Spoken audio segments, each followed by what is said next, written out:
প্রকৌশলী ইসরাক গতকালকে দায়িত্ব দিয়েছে আদালত।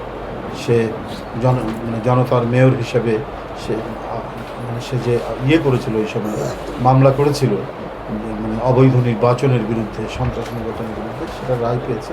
যে নির্বাচনী ভোটিং সিস্টেম যেভাবে করেছে অবৈধ, এই কারণেই তো মামলা করা হয়েছিল যে এটা অবৈধ নির্বাচন।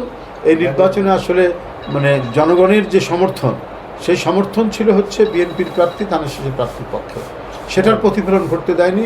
সন্ত্রাসী কায়দায়, রাষ্ট্রীয় সন্ত্রাসী কায়দায় তার ভোটকে ছিনিয়ে নেওয়া হয়েছে। এটার জন্য সে মামলা করেছিল।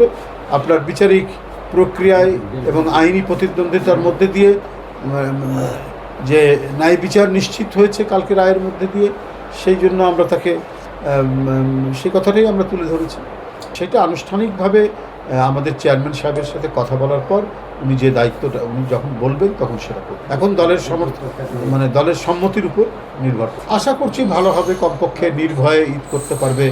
যে ঈদ করতে বাড়িতে গেলে পরে পুলিশ এসে তাকে গ্রেপ্তার করে নিয়ে যাবে তার বাবা মার সামনে, সেই পরিস্থিতিটা হয়তো আর এবারে সেই হবে না।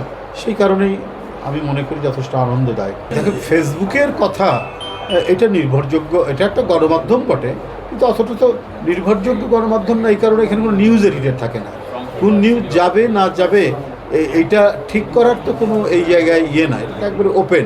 তো এখানে যেমন মন গড়া কথা বলা হয়, এখানে যেমন বানোয়াট কথা বলা হয়, এখানে চরিত্র হনন করা হয়, কারণ সবাই লিখতে পারে। তো সুতরাং মিডিয়া বলতে মিডিয়ার যে একটা নির্দিষ্ট নর্মস এবং তার যে একটা প্রকৃতি আছে, যে কোন নিউজ যাবে, কোনটা যাবে না, কোনটা অসত্য, একটা প্রকৃত আমরা যদি মিডিয়া বোঝাই, সেইটার তো কোনো নেই। সেই সমস্ত বৈশিষ্ট্যগুলো তো গণমাধ্যমে নেই। সেই জন্য গণমাধ্যমের প্রতিটা কথা, গণমাধ্যম বলছে ফেসবুকে ওইটা নাই। তো সুতরাং সেইটার কথা আমরা ওইটা ধরি না। জীবনের সাথে চলে